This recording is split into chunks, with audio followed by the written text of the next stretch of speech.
Hey, this was incredible.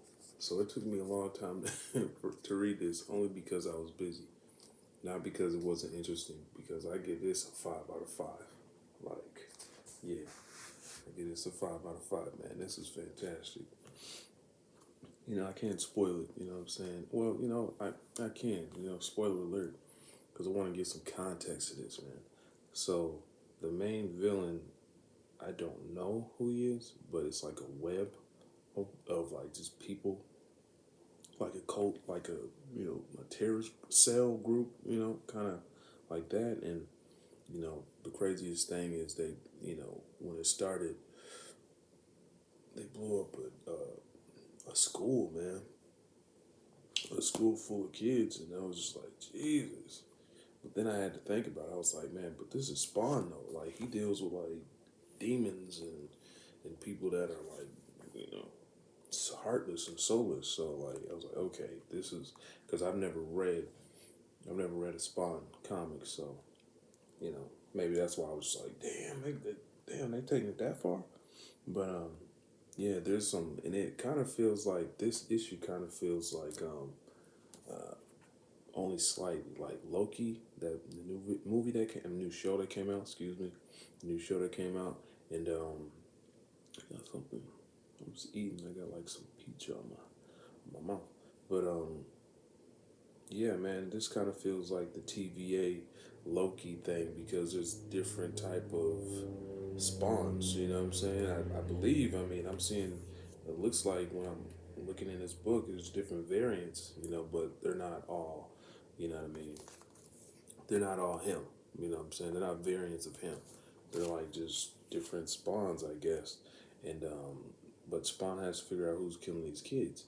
You know what I'm saying? And yeah, having this terrorist attack on kids, and that's really where it starts. It springboards from there, and it just goes deeper and deeper.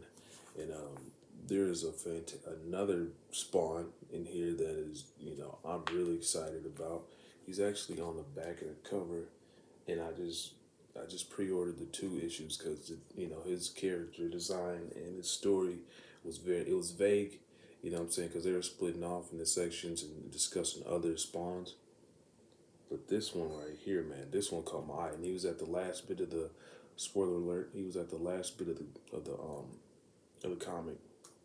He was at the last bit of the comic book at the end, and yeah, yeah, this is so he's like a gunslinger.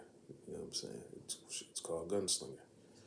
It's called Gunslinger. That is fantastic, and it's like apparently in his time it's supposed to be like his time is based in like 1865. So we're talking about Civil War and all that. So, um, but I don't know if he's gonna. I think he's probably just gonna kind of orbit around that. Because they picked a hell of a year to have his story unfold. And yeah, I'm not gonna tell anymore, but I can't wait because I just got the 2 issues of this. So they got 2 issues that they're coming out with in the next um, 2 months or three. Um, but this issue though, King Spawn, this probably won't be done till like I don't even know how many issues, but they probably won't have this story arc done till like maybe 2022. Early because it's already September, and I'm pretty sure that just judging at how big this one is, because this is a big book. You know what I'm saying? It was worth the money, but judging how big this one is and how much material they're trying to get in, because I heard Todd McFarlane is trying to create a whole new universe, expanded universe. This might take at least till like first quarter next year to get done. But it's so dope though. They got so many characters, man. Even when I was a kid and I was seeing like figurines for Spawn, um, uh, he had a lot of different variants. And I was like, is that all Spawn or is that other Spawns? And so my question has been answered, and I wasn't even looking for that, but yeah, it's definitely been answered. But yeah, King Spawn is dope. I give it a 5 out of 5, man. And this, the story was so vague, but I give it like a 4 out of 5 just because it was so dope. The visuals are crazy. But, yeah.